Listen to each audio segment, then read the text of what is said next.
Ne perdez pas votre temps, Léo était un jeune homme plein de rêves. Mais il avait une habitude qui l'empêchait d'avancer. Il reportait toujours tout au lendemain. Chaque matin, il se disait « Je commencerai demain ». Et chaque soir, il se promettait de faire mieux, sans jamais passer à l'action. Un jour, il rencontra un vieil horloger assis devant sa boutique. L'homme observait les passants avec un sourire sage. Intrigué, Léo s'approcha. « Tu sembles soucieux, jeune homme », dit l'horloger. Léo soupira. « J'ai tant de projets, mais j'ai toujours l'impression que ce n'est pas le bon moment. » L'horloger sortit une montre de sa poche. Une belle pièce dorée, aux aiguilles élégantes. Sais-tu ce qui rend cette montre précieuse ? Ce n'est pas son or, ni son mécanisme. C'est le temps qu'elle mesure. Chaque seconde qui passe est une opportunité de faire quelque chose d'utile. Mais si tu laisses les aiguilles tourner sans agir, elles n'attendront pas que tu sois prêt. Léo resta silencieux, frappé par ces paroles. Regarde autour de toi, continua le vieil homme. Le monde avance. Soit tu avances avec lui, soit tu restes sur place à le regarder passer. Ce soir-là, Léo prit une décision. Il n'attendrait plus. Il se leva plus tôt, écrivit son premier chapitre, contacta des mentors, et surtout, il arrêta de perdre son temps. 1 an plus tard, il réalisa que tout ce qu'il voulait avait toujours été à sa portée. Il lui suffisait d'oser commencer. Les jours passèrent, et chaque matin, Léo se rappelait les paroles de l'horloger. Il ne voulait plus être spectateur de sa propre vie.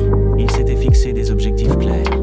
Écrire un livre, monter son propre projet, et surtout, ne plus remettre ses rêves à plus tard. Il commença à structurer ses journées. Plus de distractions inutiles, plus de procrastination. Chaque heure comptait. Il établit un plan. Une tâche accomplie chaque jour, aussi petite soit-elle, était une victoire. Au début, ce fut difficile. Le doute revenait parfois. Il avait peur d'échouer, peur de ne pas être à la hauteur. Mais il se souvenait toujours de cette montre dorée et du temps qui ne s'arrête jamais. Un jour, il reçut un appel d'un éditeur intéressé par son manuscrit. 1 an plus tôt, il aurait hésité, cherchant des excuses. Mais cette fois, il saisit l'opportunité. Son livre fut publié et rencontra un beau succès. Il devint une source d'inspiration pour de nombreux jeunes qui, comme lui, avaient peur de se lancer. Quelques mois plus tard, il retourna voir l'horloger pour le remercier. « Je vois que tu as compris », dit le vieil homme en souriant. « Le temps n'attend personne, mais celui qui apprend à le saisir peut accomplir des merveilles. » Léo sourit à son tour. Il avait enfin compris une chose essentielle. La réussite ne dépend pas du talent seul, mais du courage de commencer et de persévérer. Alors, ne perdez pas votre temps. Faites le premier pas aujourd'hui. Les années passèrent, et Léo continua sur sa lancée. Chaque jour, il apprenait quelque chose de nouveau, relevait des défis et repoussait ses propres limites. Il avait compris que la clé du succès ne résidait pas seulement dans les grands exploits, mais aussi dans la constance et la discipline. Son livre était devenu un best-seller, et il recevait désormais des invitations pour donner des conférences sur la gestion du temps et la motivation. Il partageait son expérience avec des jeunes, des entrepreneurs et même des personnes plus âgées qui regrettaient de ne pas avoir agi plus tôt. Un jour, après une conférence, une jeune femme l'approcha. « Monsieur Léo, votre histoire m'a profondément touché. J'ai toujours rêvé de créer ma propre entreprise, mais j'ai peur d'échouer. » Léo sourit et sortit de sa poche une vieille montre dorée, celle que l'horloger lui avait un jour montrée. « Le seul véritable échec, c'est de ne pas essayer, » dit-il en la lui tendant. « Cette montre m'a appris une leçon précieuse.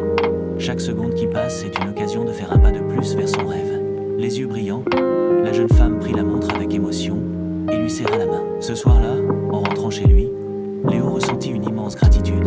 Il repensa à ses débuts, à ses hésitations et à cet instant précis où il avait décidé de ne plus perdre son temps. Il avait transformé sa vie et maintenant, il aidait les autres à faire de même. Il leva les yeux vers le ciel étoilé et sourit. Il savait que son voyage n'était pas terminé. Chaque jour était une nouvelle page à écrire, une nouvelle opportunité à saisir. Et vous, qu'attendez-vous pour commencer ? Les jours défilaient et Léo continuait d'inspirer des milliers de personnes à travers ses conférences, ses livres et ses rencontres. Mais il savait que le succès n'était pas un point d'arrivée. C'était un chemin à parcourir chaque jour avec discipline et passion. Un matin, alors qu'il se promenait dans une ruelle calme, il aperçut une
instant qu'il vivait pleinement. Et ainsi, il continua son chemin, sachant que quelque part, une nouvelle personne allait recevoir cette montre, ce message, et peut-être commencer sa propre transformation. Et vous? Que faites-vous du temps qui vous est offert? Les années passèrent, et Léo devint un mentor respecté. Il voyageait à travers le monde, partageant son message avec des milliers de personnes. Chaque conférence, chaque échange, chaque conseil qu'il donnait était une graine plantée dans l'esprit de ceux qui l'écoutaient. Il voyait des transformations, des hésitants devenir des audacieux, des rêveurs devenir des créateurs. Un jour, alors qu'il donnait une conférence dans une grande université, il remarqua une jeune femme assise au premier rang. Son regard était brillant, plein de détermination. À la fin de son intervention, elle s'approcha. « Vous ne vous souvenez peut-être pas de moi ?» dit-elle avec un sourire. « Il y a quelques années, vous m'avez donné une montre. » Léo fronça les sourcils, puis ses souvenirs lui revinrent. C'était la jeune femme